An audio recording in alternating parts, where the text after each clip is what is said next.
الحمد لله وحده والصلاة والسلام على من لا نبي بعده أما بعد فأعوذ بالله من الشيطان الرجيم بسم الله الرحمن الرحيم شهر رمضان الذي أنزل فيه القرآن عن أبي هريرة رضي الله تعالى عنه قال قال رسول الله صلى الله عليه وسلم قد أظلكم شهر عظيم مبارك فيه من أدى فيه فريضة كان كمن أدى 70 فريضة فيما سواه اللهم صل على محمد وعلى آل محمد كما صليت على إبراهيم وعلى آل إبراهيم إنك حميد مجيد اللهم بارك على محمد وعلى آل محمد كما باركت على إبراهيم وعلى آل إبراهيم إنك حميد مجيد۔ میرے معزز دوستو، رمضان المبارک کی آمد ہے۔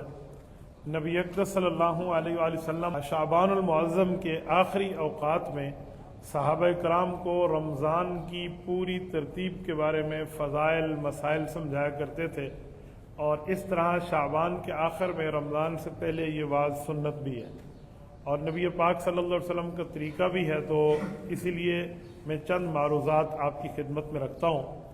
دیکھیں، ہمیں 2 4 5 چیزوں کا اہتمام کر لینا چاہیے۔ سب سے پہلی اور بنیادی بات کہ ہمیں رمضان المبارک میں ایک بات ذہن میں رکھنی چاہیے کہ ہم لوگ جو نیکیاں کریں گے تو اس نیکیوں میں 2 چیزوں کا اہتمام ہو۔ نمبر 1، اللہ کی رضا تو ہو، عوام کا دکھلاوا تو نہیں ہے۔ دوسری چیز ہے کہ رمضان المبارک سے پہلے بہتر ہے کہ بندہ اپنے آپ کو اس طرح صاف ستھرا کر لے تاکہ میں رمضان کی کما حقہ برکات کو لے سکوں۔ صاف ستھرا کرنے کا مطلب صرف جسمانی طور پہ صاف ستھرا کرنا نہیں ہے، بلکہ صاف ستھرا کرنے کا مطلب ہے کہ بندہ اپنے آپ کو روحانی اور ایمانی طور پہ بھی صاف کر لے۔ مثلا ہمیں حساب کر لینا چاہیے کہ بالغ ہونے کے بعد آج تک کتنی نمازیں بندے سے رہ گئی ہیں، فرض نمازیں کتنی رہ گئی ہیں، واجب کتنی رہ گئی ہیں، اس کو گن لینا چاہیے، حساب کر لینا چاہیے۔ کچھ لوگ سمجھتے ہیں کہ نہیں، بس نماز قضا ہو گئی تو رمضان میں 27ویں کی رات 2 رکعت پڑھ لیں گے اور وہ قضاء عمری ہو جائے گی، تو یہ جھوٹ ہے، بہتان ہے، الزام ہے۔ شریعت میں ایسا کوئی مسئلہ موجود نہیں ہے کہ 2 رکعت پڑھیں اور پوری عمر کی قضا ہو جائے۔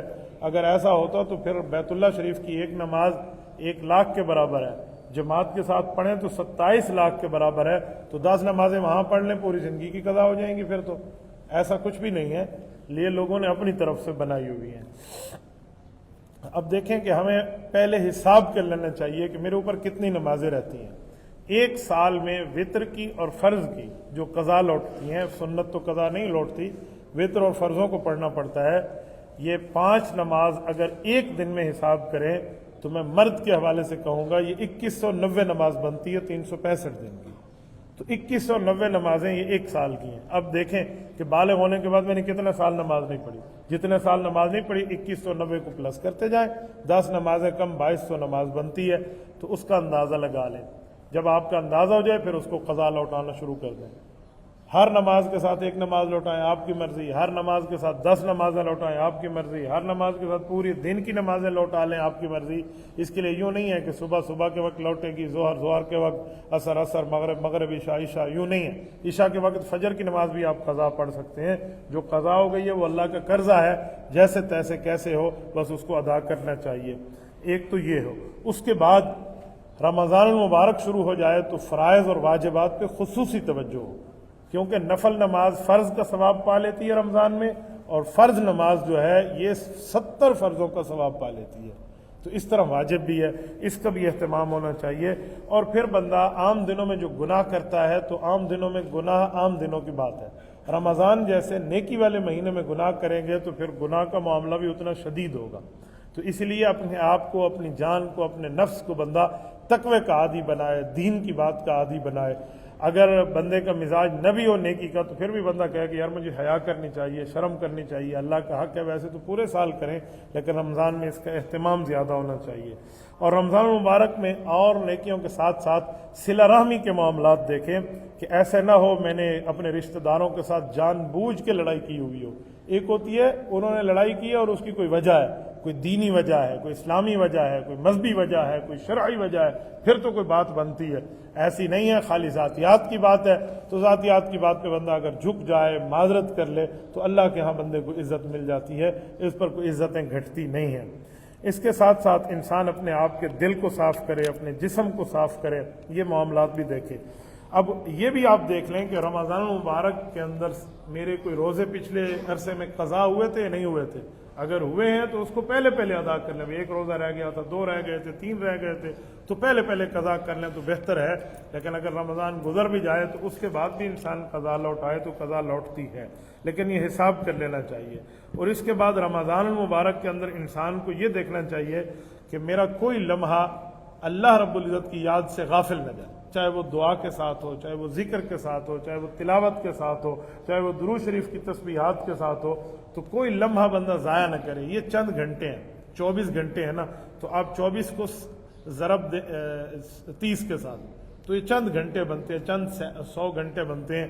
تو ان گھنٹوں کے اندر کوئی زیادہ سے زیادہ بھی بنیں گے تو کوئی 720 کے لگ بھگ بنیں گے، تو یہ اتنے گھنٹے اللہ کے لیے گزارنا کون سا مسئلہ ہوتا ہے؟ تو یہ بندہ اس حساب سے کر لے، یہ نہ کرے کہ آج پورا دن گزر گیا، تو اس کو 1 مہینے کے گھنٹوں کے حساب سے بندہ تقسیم کر لے تو بہت اچھا ہو جائے گا۔ رمضان المبارک کے اندر صدقے کی بھی عادت بنائے، جو صدقہ ہے نا وہ نفل ہے، تو اگر آپ نے ایک بندے کو صدقہ دیا رمضان المبارک میں، اللہ کے لیے صدقہ ہوتا ہے، تو وہ آپ کو 70 صدقوں کے برابر ثواب مل جائے گا۔ تو رمضان المبارک میں صدقے کا اہتمام ہونا چاہیے، بہت بہتر ہے۔ ہمارے کچھ حضرات ہیں وہ ڈیلی بیسس پہ صدقے کی ترتیب رکھ لیتے ہیں، مثلا اگر میں نے 50,000 اللہ کے راستے میں دینا ہے تو ڈیلی بیسس پہ تقسیم کر لیتے ہیں کہ اس طرح انسان دے۔ شاید آپ میرے 50,000 کے لفظ سے پریشان ہو جائیں، کیونکہ ہمارے یہاں ایک مزاج ہے، مزاج یہ ہے کہ ہم کھلے پیسے پرہیزگاری جو ہے یہ فقیر کو دیتے ہیں، ہم کوئی بڑا نوٹ فقیر کو نہیں دیتے۔ تو جب آپ کھلے پیسے اللہ کے راستے میں دیں گے تو آپ کو ہی ایسے ملیں گے، آپ اللہ کے راستے میں بڑا نوٹ دیں گے تو آپ کو بھی بڑے نوٹ ملیں گے، یہ آپ ذہن میں رکھنا۔ اس لیے اس معاملے میں بندے کو کھلا دل ہونا چاہیے، بڑا ہونا چاہیے، دل کو اچھا رکھنا چاہیے۔ ایک دوست ہے، اس دن کی بات ہے، وہ ساتھیوں کو افطاری کا سامان لے کر دے رہے تھے، بہت سے دوستوں کو، اپنے یاروں دوستوں کو۔ تو کسی نے کہا آج تو بڑی سخاوت کر رہے ہو، اس نے کہا سخاوت تو کر رہا ہوں لیکن تمہاری نیکی میں اپنا حصہ بھی رکھ رہا ہوں۔ تو میں نے کہا یار بڑی پیاری بات کی ہے اس نے، تو اس کو صرف سخاوت کے ماحول میں نہ دیکھیں، نیکی کا تعاون کے معاملات بھی دیکھیں۔ اور روزانہ کی بنیاد پہ قرآن پاک کی تلاوت ہونی چاہیے، صرف ایک دفعہ تو ہم روزانہ بھی کر لیتے ہیں، یہ صبح شام میں اوقات ہونے چاہیے، تو اس میں بہتر ہے کہ بندے کے پاس قرآن پاک ہو۔ اب دکاندار حضرات ہیں وہ اپنے تجارت میں بیٹھے ہیں، جاب والے ہیں وہ اپنے آفیسز میں بیٹھے ہیں، تو اگر ان کے پاس مصحف قرآن کریم کا نسخہ ہے تو ٹھیک ہے، وہ بہت بہتر ہے۔ قرآن کے نسخے کو بندہ دیکھ کر ہاتھ میں رکھ کے قرآن پڑھے تو بہت زیادہ ثواب ہے۔ اگر نہیں تو تلاوت آپ موبائل والے قرآن پہ بھی کر سکتے ہیں، اگرچہ موبائل والے قرآن پاک کو ہاتھ میں پکڑنے پہ وہ ثواب نہیں ہوگا جو قرآن پاک کی کتاب کو ہاتھ میں رکھنے کا ثواب ہے، لیکن یہ ہے کہ تلاوت یہاں بھی ہو جائے گی، تو اسی لیے بندہ تلاوت کا ماحول نہ چھوڑے، تلاوت کا ماحول رکھے۔ اور دن میں بھی کام ہو، رات میں اللہ سے کچھ کام ہوتے ہیں رمضان میں، رات کا وقت نکالیں، روزانہ کی بنیاد پہ نکالیں۔ یار 1 گھنٹہ بڑی بات ہے، میں صرف آدھے گھنٹے کی بات کرتا ہوں، آدھا گھنٹہ صرف اللہ کے لیے رات کو بندہ نکال لے، جس میں نفل ہو جائے، جس میں تھوڑی سی تلاوت ہو جائے اور دعا ہو جائے۔ یہ آدھا گھنٹہ ملا کر 15 گھنٹے بنتے ہیں پورے مہینے میں۔ پورے مہینے میں 15 گھنٹے نکالنا کون سا مشکل ہو جائے گا بندے کے لیے؟ پورے مہینے میں 15 گھنٹے رمضان کے اندر، تو یہ آدھا گھنٹہ والی ترتیب روزانہ بالکل ہونی چاہیے۔ میں آپ کو لکھ کے دیتا ہوں، جس دن آپ اللہ سے بات کرنا شروع کر دیں گے، یقین مانیں دنیا کی گپ شپ آپ کو ایسے لگے گی جیسے بندہ ایک کوئی نجس جگہ میں بیٹھا ہو کہ بس میں ادھر سے نکلوں اور میری جان چھوٹے۔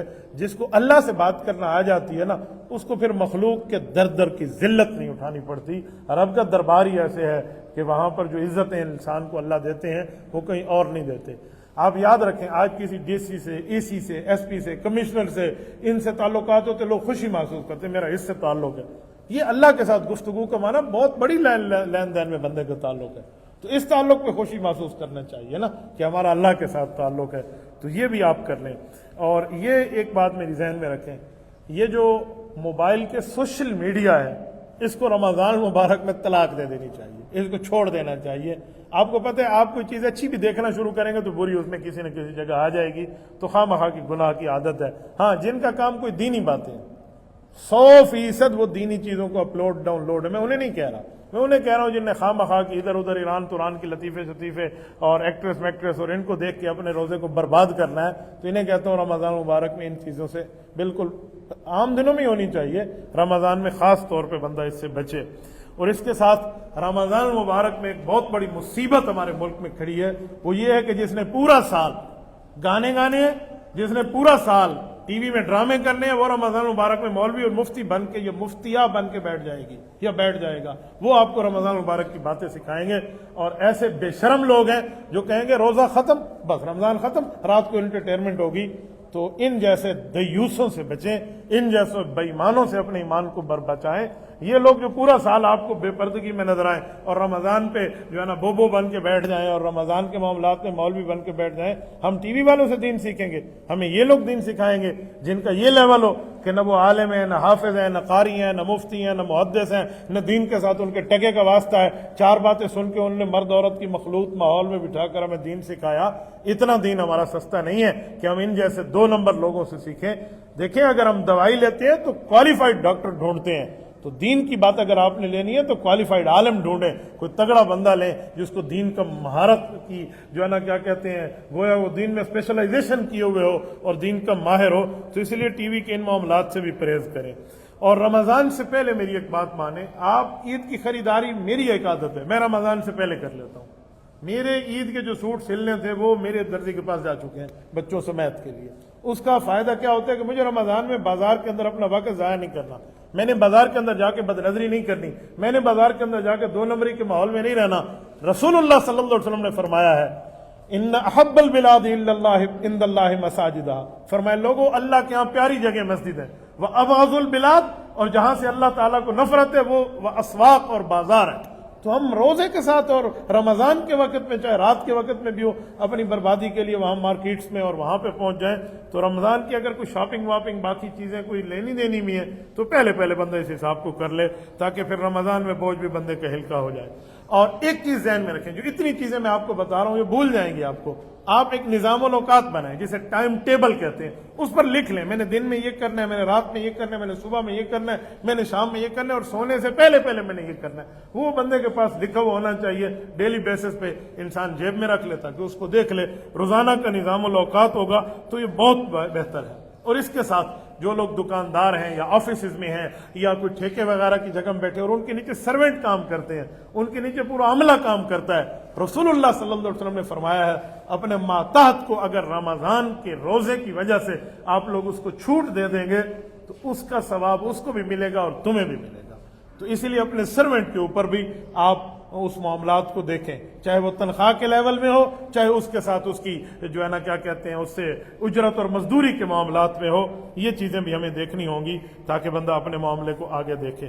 اور پھر اس کے ساتھ ساتھ میں ایک چیز اور آپ کی خدمت میں عرض کرتا ہوں، رمضان المبارک میں اگر انسان عمرے کا کوئی اہتمام کر لے تو اس کے لیے ایک حدیث پاک سنیں۔ نبی علیہ الصلوۃ والسلام کی حدیث کا مفہوم ہے عمرۃ فی رمضان تعدل حجۃ معیہ۔ حضور پاک علیہ الصلوۃ والسلام کی حدیث کا مفہوم ہے جس نے رمضان مبارک میں عمرہ کیا اس نے اپنے نبی کی معیت میں حج کیا، اس نے نبوت کے ساتھ مل کے حج کیا۔ بڑا اجر ہے، بڑا ثواب ہے۔ رمضان میں اگر بندہ عمرہ کر لے واقعی بندے کو حج جیسا معاملہ ملتا ہے۔ رات کو تو ویسے عبادت ہے، دن کا طواف کسی کو روزے کے ساتھ رمضان میں مل جائے اور صفا مروہ کی سعی، واقعی حج جیسا معاملہ ہے۔ مشقت ہے لیکن اس میں اجر بھی ہے۔ تو اس لیے رمضان المبارک میں یہی ترتیب ہونی چاہیے۔ ہمارے بعض بزرگ تو ایسے ہیں جن کی چاہت ہوتی ہے کہ جب رمضان شروع ہو ہم مسجد نبوی میں بیٹھے ہوں یا مسجد حرام میں بیٹھے ہوں۔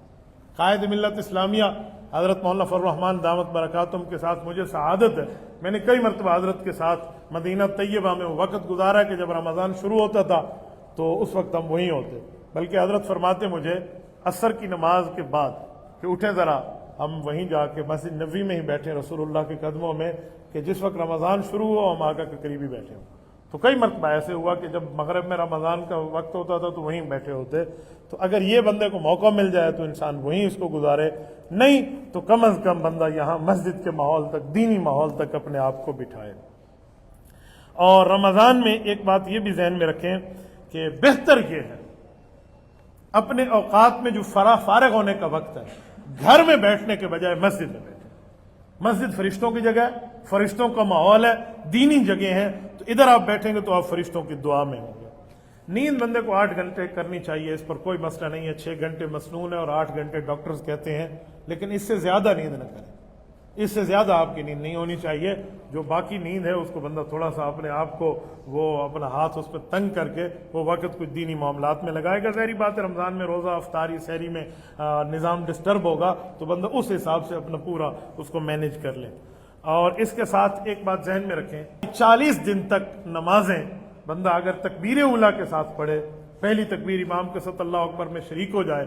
بعض حضرات کہتے ہیں تکبیر اولیٰ کا مطلب ہے رکوع سے پہلے شریک ہو جائے, لیکن بہتر ہے کہ امام کے ساتھ ہی شریک ہو جائیں کیونکہ اولیٰ تکبیر وہی ہے.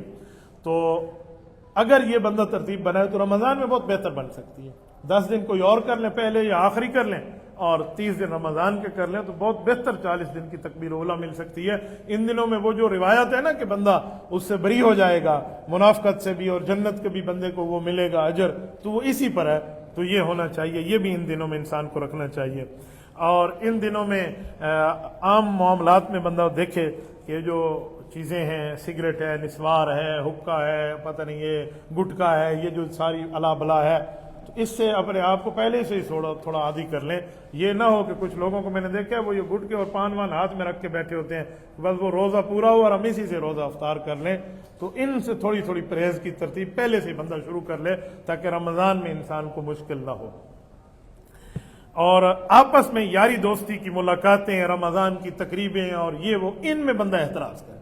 رمضان قرآن کے لیے, رب کے رحمان کے لیے یا حرم کے لیے, اپنے آپ کو بندہ اس طریقے پر رکھے. تو رمضان میں ایک دوسرے کے ساتھ بندہ گیدرنگ, یہ گیٹ ٹو گیدر اگر ان دنوں میں ہی ہم بیٹھے رہے تو پھر نیکیوں کا سیزن ہم نہیں لگا سکیں گے, سیزن ہم نہیں کپا سکیں گے. اس لیے بہتر ہے کہ ان چیزوں کو چھوڑیں. میرے کچھ دوست ہیں ان کی چھٹیاں ہیں رمضان میں, مجھے کہنے لگے حضرت میں گپ شپ لگانے کے لیے آپ کے ساتھ 5 دن یہاں رہوں گا. میں نے کہا آپ آ جائیں, لیکن یہ نہ سمجھیں کہ میں آپ کو وقت دے پاؤں گا, بس وہی واجبی سا وقت 2-4 منٹ بیٹھیں گے, باقی میں اپنے معاملات میں ہوں گا.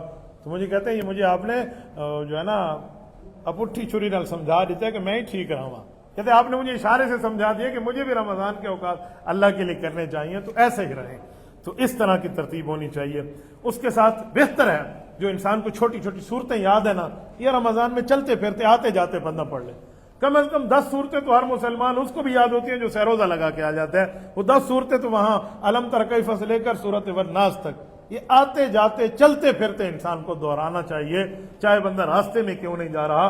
یہ فرشتوں کی دعاؤں میں آپ کا حصہ ہو جائے گا. تو یہ ترتیب انسان اس میں رکھے.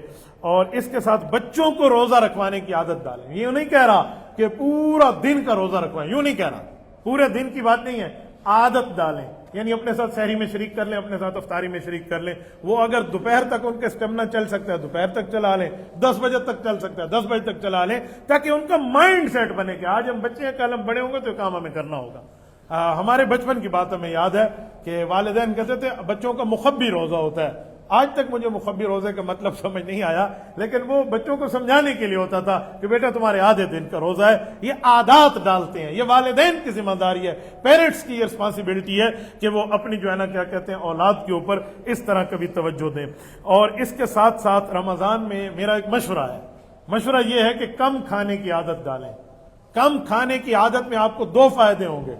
روزے میں دن میں تھکاوٹ نہیں ہوگی اور تراویح میں سستی نہیں ہوگی. جو بندہ زیادہ کھاتا ہے وہی تراویح میں سست ہوتا ہے. پھر وہ کہتے ہیں صحیح میں کو تو نیند آنی ہے, میں تہجد لے پڑھا تھا. وہ ہمیں اس طرح کی کال کر کے پوچھتے ہیں, پھر ہم تہجد میں پڑھ لیں. تو اس لیے کم کھانے کی عادت ڈالیں. ہماری مسجد کے امام مسجد حافظ عادل صاحب موجود ہیں, 1996 سے, اللہ اس شخص کو جزائے خیر دے, آج تک تراویح پڑھ رہے ہیں. میں نے ان کو دیکھا ہے, یقین مانے یہ اپنے کھانے کی جو ہے نا ترتیب تراویح کے بعد رکھتے ہیں. حضرت آپ صاحب ایسے کیوں کرتے ہیں؟ تو کہنے لگے جی میں اسی لیے کرتا ہوں کہ تراویح کی سستی کم ہو جاتی ہے. یہ آپ کے سامنے ایکسپیرینس ہے تو سمجھ آ جائے گا. اور اس کے ساتھ ہمارے حکیم صاحب ہیں, میرے مربی, میرے بزرگ, ہمارے مخدوم اور بہت بڑی شخصیت ہیں شیخ الحدیث حضرت مولانا محمد طاہر عالم دامت برکاتہم العالیہ، شیخ الحدیث جامعہ فاروقیہ شیخو پورہ، ان نے ایک نسخہ بتایا اور کمال کا بتایا۔ میں نے ایک دن کہا حضرت ہمیں تراویح میں تھوڑی سستی ہوتی ہے، تو کہنے لگے آپ افطاری میں میٹھا استعمال کرتے ہیں۔ میں نے کہا ہمارے یہاں روزہ کھلتا ہی جامع شیری سے ہے۔ کہتے ہیں یاد رکھیں آپ نے جامع شیری پینی ہے تو تراویح کے بعد پینا، آپ یہ ترتیبیں چھوڑ دیں، آپ کسی نمکین چیز کے ساتھ، سالڈ چیز کے ساتھ آپ افطاری کر لیں تو آپ کی سستی نہیں ہوگی تراویح میں۔ میں نے اس کا ذاتی طور پہ تجربہ کیا تو ایسے ہی نکلا، تو اس لیے اس معاملے کو بھی ساتھ دیکھ لیں۔ اور اس کے ساتھ ساتھ آپ کو بتاؤں کہ ہر رمضان کو پچھلے رمضان سے زیادہ نیکی میں لائیں، ہر رمضان کو پچھلے رمضان سے نیکی میں زیادہ لائیں تو یہ آپ کے لیے بہت بہتر ہوگا اور زبردست ہوگا۔ تو اس طرح انسان کو رکھنا چاہیے۔ اور اس کے ساتھ رمضان المبارک میں انسان کو مالی حقوق جو ہیں ان کے اوپر بھی توجہ رکھنی چاہیے کہ میرے مالی حقوق میرے اوپر کتنے ہیں جو میں نے آگے دینے ہیں۔ ضروری نہیں ہے کہ رمضان جس کا سال ابھی پورا نہ ہوا رمضان میں زکوٰۃ دے دے، نہیں، وہ تو سال پورے میں دے گا، لیکن کسی کا مالی حق تو میرے اوپر نہیں ہے۔ بعض اوقات بندے کی ساری ترتیب ٹھیک ہوتی ہے لیکن دعا بندے کی رک جاتی ہے، سٹاپ لگ جاتا ہے دعا کو، اس کی وجہ کہ اس نے کسی کا مالی حق کھایا ہوتا ہے۔ تو مالی حق دو طرح تین طرح کا بندہ کھاتا ہے، یا تو کسی سے قرضہ لیں اور نہ دیں، یا قرضہ اس نیت سے لیں کہ موٹی سامی ہے اس سے لے لوں، برگر فیملی کو پتہ نہیں پھر دوں گا یا نہیں دوں گا، یہ لعنت ہے، اس بندے کو شیطان شامل ہوتے اور قرضہ نہیں اتار سکتا۔ اس طرح کی کوئی چیزیں ہوتی ہیں تو ان مالی حقوق کی بھی توجہ ڈالیں۔ اور میرا ایک بہت زبردست آپ کو مشورہ ہوگا کہ رات کو جلدی سونے کی عادت بنائیں۔ یوں نہ کریں کہ رات جاگ کے گزاریں گے، نہیں، سحری کہتے اسے ہیں کہ نیند سے اٹھ کے کھانا کھائیں، اصل ثواب وہی ہے، سحری سحور سے ہے، اٹھ کے بندہ کھانا کھائے۔ تو یہ جو ہے نا رات کو ہی بندہ جاگے ہوئے ہو تو سحری کے وقت اتنی شدید نیند آئے گی کہ وہ آپ کے اندر چستی نہیں ہوگی، نہ تہجد میں دعا مانگنا ہوگا، اور اس کے بعد آپ امام سے کہیں گے کہ امام صاحب صبح کی نماز میں سورۃ والعصر پڑھیں اور انا اعطیناک الکوثر پڑھیں، حالانکہ فجر کی نماز میں 60 سے لے کر 80 آیات کی تلاوت مسنون ہے، ظہر کی نماز میں 60 آیات کی تلاوت مسنون ہے، تو سنت والی نماز پھر ختم، پھر وہ چھوٹی سے چھوٹی آیات ہوگی، ثم نظر ثم عبس وبصر ثم ادبر واستکبر اللہ اکبر، بس یہ پھر صبح کی نمازیں ہوں گی۔ تو اس لیے بہتر ہے کہ رات کو جلدی سونے کی عادت بنائے تاکہ بندے کی یہ سنت نہ چھوٹ جائے۔ اور اس کے ساتھ تیسرے نمبر کی اور آخری ہدایت یہ ہے کہ بندے کو دعاؤں کا اہتمام کرنا چاہیے۔ کوئی سا بھی وقت ملا ہے، چھوٹا سا وقت ملا ہے، دکاندار دکان میں بیٹھے، گاہک نہیں ہے، اس وقت ہاتھ اٹھا لے، کوئی جاب میں بیٹھے اس وقت اپنا کام پورا ہو چکا ہے اس وقت ہاتھ اٹھا لے، کسی وقت بھی اللہ کے سامنے ہاتھ اٹھائیں۔ یاد رکھیں جو تہجد میں 3 اعلان ہوتے ہیں نا تہجد کے وقت، کہ ہے کوئی روزی مانگنے والا، ہے کوئی مغفرت مانگنے والا، ہے کوئی پریشانی کا حق ہم سے مانگنے والا، ہم اس کی مشکل کو حل کریں، اسے روزی دیں اور اس کو جو ہے نا کیا کہتے ہیں معاملات کو حل کریں۔ یہ جو اللہ کا اعلان تہجد میں ہوتا ہے، رمضان میں 24 گھنٹے اعلان ہوتا ہے۔ رمضان کی صرف تہجد نہیں ہے، عام دنوں میں یہ اناؤنسمنٹ تہجد کے وقت ہے، رمضان میں 24 آورز یہ اناؤنسمنٹ ہے، 24 گھنٹے کی بنیاد پہ یہ اعلان ہے۔ تو اس لیے بہتر ہے، زبردست ہے، حسین ماجبین دل نشین ترتیب یہی ہے کہ ہر وقت دعاؤں کا اہتمام ہو، جس جگہ بیٹھے ہیں، جہاں بیٹھے ہیں، جدھر بیٹھے ہیں، 5 منٹ ملنے میں بندہ ہاتھ اٹھا لے تو اس کا فائدہ یہ ہوتا ہے کہ ایک تو اللہ کے ساتھ بندے کا تعلق اسٹرانگ ہو جاتا ہے، دوسرا فرشتوں کے دعاؤں میں اثر آ جاتا ہے۔ حدیث پاک میں جو ہر وقت اللہ سے مانگتا ہے اور کبھی مشکل میں مانگتا ہے تو جب اس کی دعا جاری ہوتی ہے تو فرشتے اس کو جو ہے نا وہ کہتے ہیں نا اوکے ٹو بورڈ، کیمٹس دیتے ہیں اوپر کہ اللہ ہمارا جاننے والا بندہ ہے، اس کی دعا قبول کرے۔ اور جو صرف مشکل میں مانگتا ہے اس کی دعا پر فرشتے کیمٹس کرتے ہیں کہ رب کریم ہم اسے نہیں جانتے، غیر مانوس آواز ہے، آپ کی مرضی ہے، قبول کر لیں یا نہ کر لیں، اندازہ لگائیں۔ تو اس لیے ہر وقت کی دعاؤں کا اہتمام ہوگا تو بہترین رمضان گزر جائے گا۔ یہ چند چیزیں میں نے نوٹ کی تھی آپ کو حضرات کی خدمت میں سمجھانے کے لیے استقبال رمضان کے طور پہ، امید ہے آپ یہ بات سمجھ گئے ہوں گے۔